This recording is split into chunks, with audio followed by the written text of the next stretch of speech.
Welcome back, friends. This is Yvonne Davis, your traveling warrior astrologer. And I have a couple of videos coming online for you. One is the one I'm doing today and uploading for you. This is about Johnny Depp, an update on his life, because I had a couple of requests for that and I kept promising to do it. And I'm finally going to get this done. Okay. So, for all of you who are interested, I hope you'll enjoy it. And I'm also going to do another video on Elon Musk because the last one, I got a comment saying that I guess I didn't spend enough time talking about how the eclipse was opposed to Elon Musk's Uranus and square to his sun. So I'm doing that again. Okay. I'm going to hopefully go into more depth on that. So let's go look at Johnny Depp's chart and see what it has to say. This may seem a little odd, why I chose the May full moon to look at, because that's basically 2 months into the future.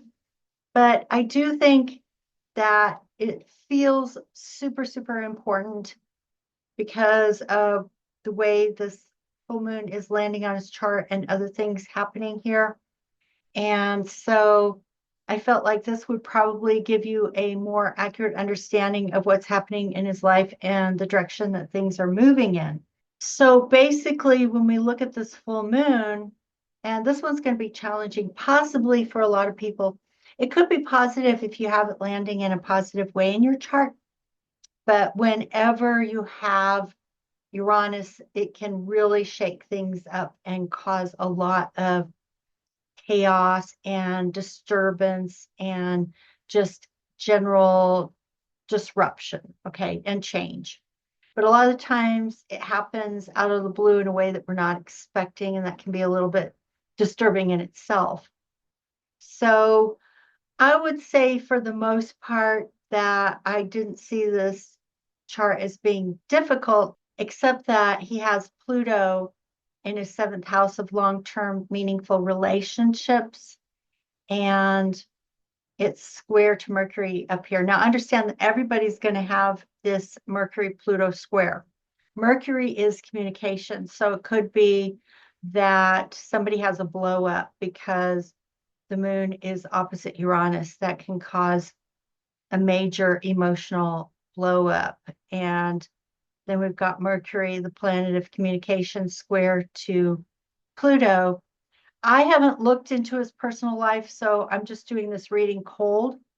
So if any of you do know anything, like if you're a big fan and you follow his life and you know what's going on, feel free to leave it in the comments. I would find that very interesting personally. But because this is long-term meaningful relationships, it could be anything from the past or the present that he is dealing with.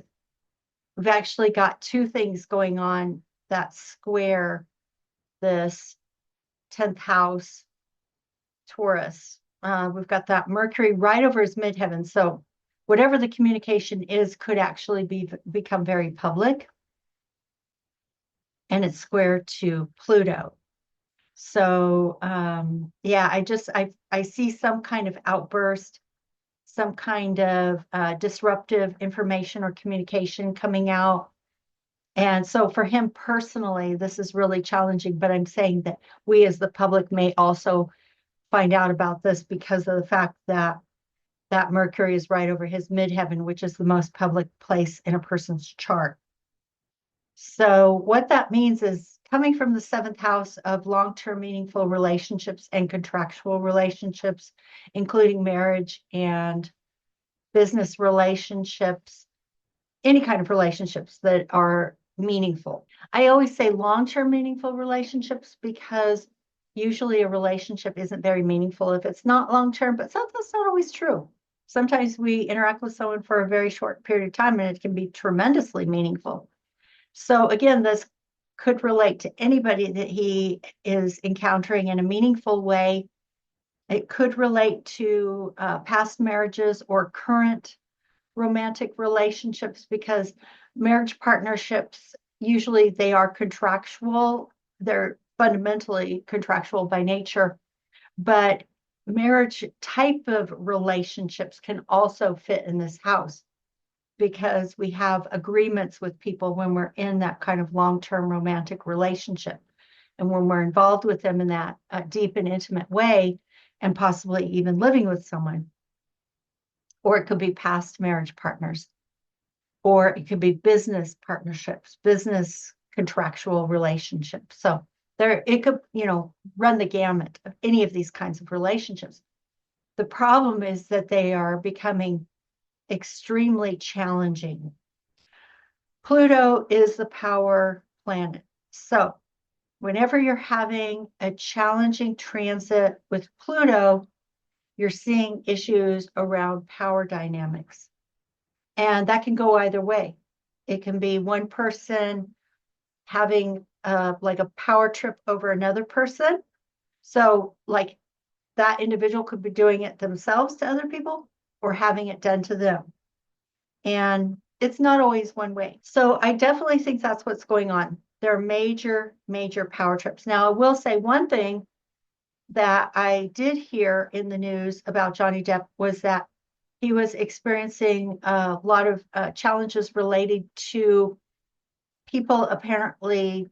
It's kind of like an identity theft when someone takes your identity and then goes onto social media or the internet and tries to get people to give them money. So if these people think that they're interacting with Johnny Depp, but it's just a fraud, it's just an imposter, and they are implying that they should give him money, maybe he's selling something, maybe he's asking for donations. I'm not saying that Johnny Depp is doing that. He came out publicly and said, this isn't me, I'm not doing this, but other people are stealing his identity and they are asking for money. Again, I don't know what the nature of it is because I haven't experienced it personally, and I only saw a brief article about it, but that does sound pretty horrible. I know a lot of astrologers, you probably heard about that people were taking their identities, going on to Instagram, asking people for money, asking to do the readings for them. And these were completely imposters, total frauds. So no doubt that's going around. And a lot of people who have identities that have value in themselves, people are going online pretending to be those people and asking for money. So that could be what's going on here. Could, like I said, could be anything related to the seventh house of others. So that just made me realize even these kinds of people, actually, they could be in the seventh house as well, because it's the house of others, and they are having a meaningful impact on his life, because even open enemies are in the seventh house. So that could be what's going on, or any other kind of relationships like I listed. So we see that with Pluto square to his midheaven with Mercury over that. There's probably still a lot going on. He may have to go to court with that and try to resolve those situations. Also with Saturn, it's getting a square here from this full moon with the sun conjunct Uranus and the moon opposite Uranus. So again, I am foreseeing something kind of shocking, some kind of outburst that does not look pleasant, especially because it is squaring his Saturn in the seventh house, and it's right over Venus. He has Venus in Taurus in his 10th house.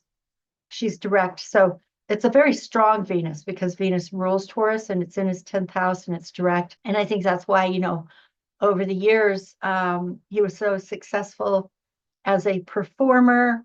And for a long time, I don't know about now, but for a long time, he's extremely handsome. I'm sure a lot of people still find him very, very attractive. And I'm just saying he's gotten a bit older now.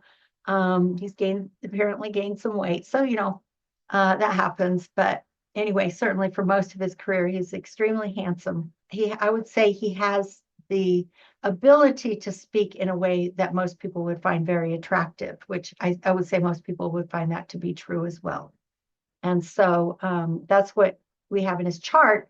But with the square, it's a little bit problematic which is interesting, because I would say that in some ways he may have felt limited by his good looks, that he wasn't getting the kind of roles he wanted. So that's why he moved in the direction of things like Edward Scissorhands and Captain Jack, to try to break the stereotype, because he didn't want that stereotype. He probably didn't want to end up in rom-coms.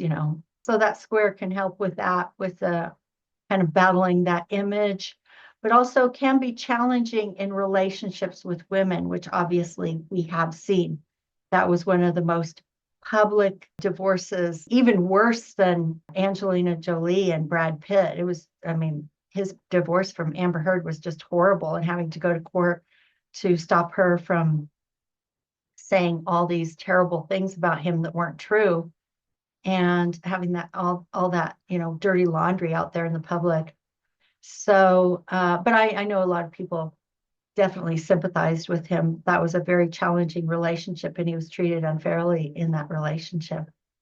So yeah, I'm just saying that his woes have not ended. He's still got some very challenging situations going on that will probably be very public. And we've also got Mars conjunct the ascendant square to planets in the 10th house. So when Mercury comes through, I think we're going to see some angry words from him. And I have no doubt that his anger is justified. So I know that's probably not what a lot of people wanted to hear, but I will say that, planets are always moving. Eventually, Uranus will leave that house and it will be in his 11th house. I think that will be a lot better for him. And Pluto will eventually move beyond that square to the midheaven. And he's got Neptune in the 9th house, which is very good for creativity, and spirituality. So I would love to see him continue to create, since he's a wonderful performer and artist.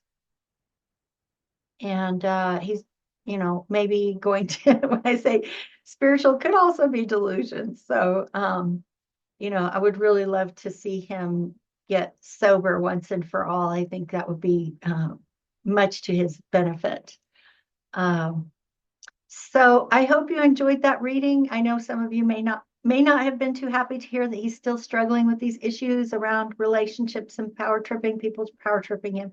And I do feel sympathetic to him, but I'm just reading the chart. That's what it says. So anyway, again, if you're a big fan of Johnny Depp and you want to share what you know about him and how it might relate to this chart, please feel free to. I would love to hear what you have to say. And I hope you enjoyed that. All right, until next time. Bye-bye.